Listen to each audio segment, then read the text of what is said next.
Salam equilibrium, salam keseimbangan.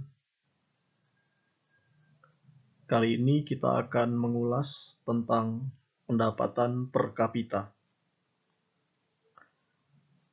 Pendapatan per kapita merupakan indikator yang digunakan secara luas untuk mengukur tingkat kesejahteraan suatu masyarakat.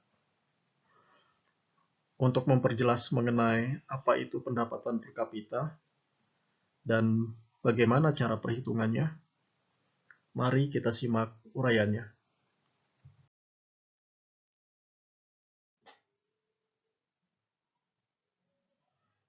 Untuk memahami mengenai pendapatan per kapita, perhatikan ilustrasi berikut. Ada dua keluarga, yaitu keluarga A dan keluarga B.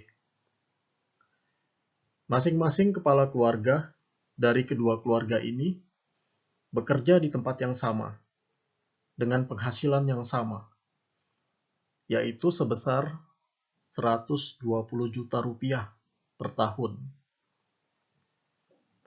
Anggota keluarga A terdiri dari suami, istri, dan 12 orang anak. Sedangkan anggota keluarga B terdiri dari suami, istri, dan 2 orang anak. Menurut Anda, dari kedua keluarga ini, keluarga mana yang lebih sejahtera? Jawabannya tentu saja keluarga B lebih sejahtera dari keluarga A. Kenapa demikian? Padahal penghasilannya kan sama-sama 120 juta.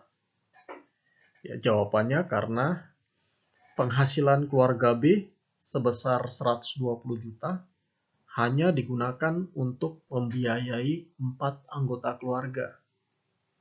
Jadi uang 120 juta itu untuk 4 orang, untuk biaya 4 orang. Bandingkan dengan keluarga A dengan penghasilan yang sama, yaitu sebesar 120 juta, tapi digunakan untuk membiayai 14 anggota keluarga. Sehingga anggota keluarga A menerima bagian yang lebih kecil. Nah, demikian juga dengan pendapatan per kapita.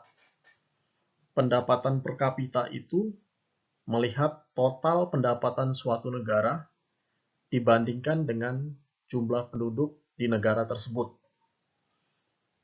Dari pendapatan per kapita, kita bisa melihat tingkat kesejahteraan masyarakat suatu negara.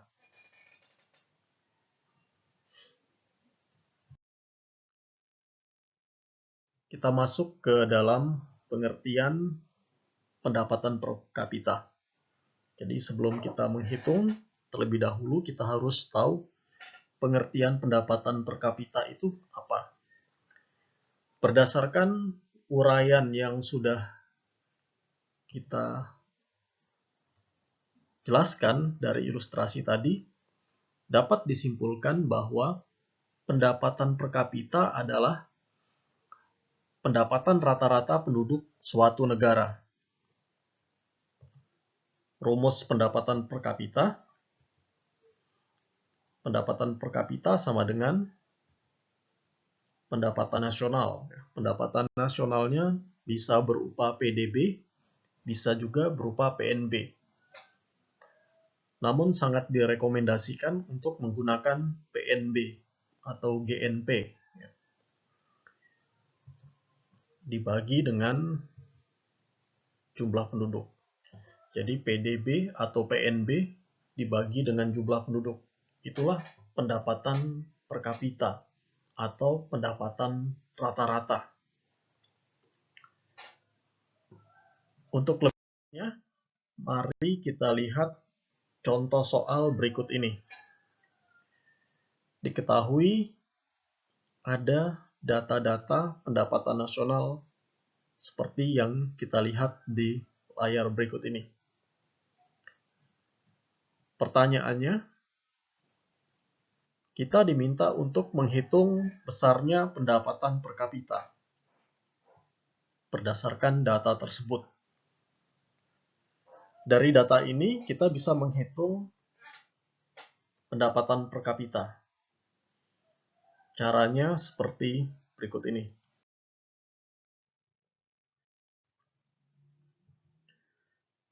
Yang pertama kita menghitung PNB-nya dulu. PNB atau GNP ya, sama aja. PNB itu sama juga dengan GNP.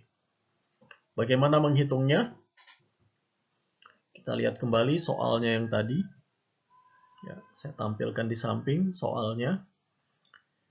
Yang pertama, untuk menghitung GNP atau PNB ini, kita bisa melihat datanya ada GDP. Ya. Situ ada GDP.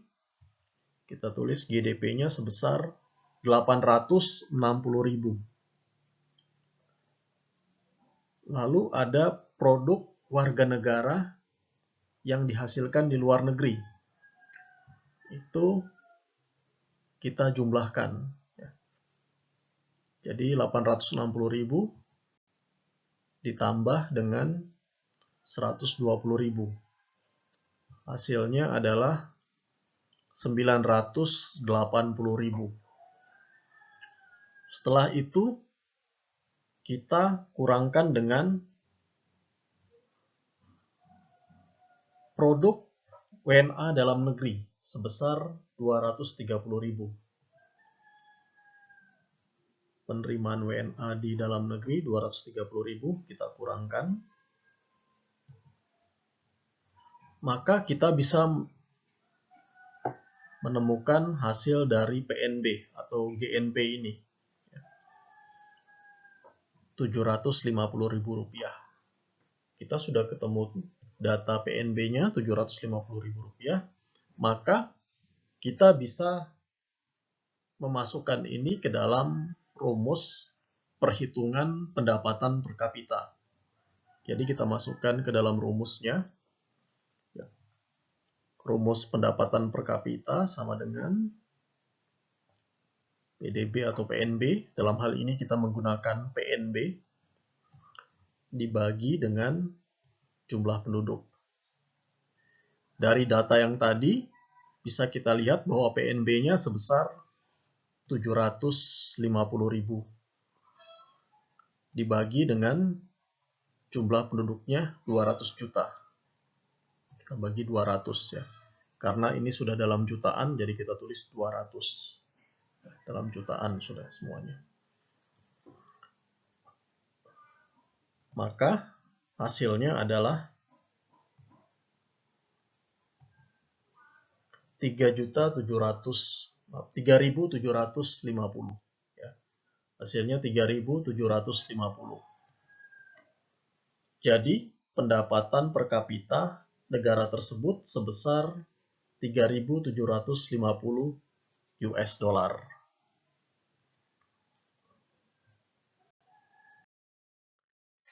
Oke, demikian penjelasan mengenai pendapatan per kapita. Semoga bermanfaat. Terima kasih atas perhatiannya. Salam equilibrium, salam keseimbangan.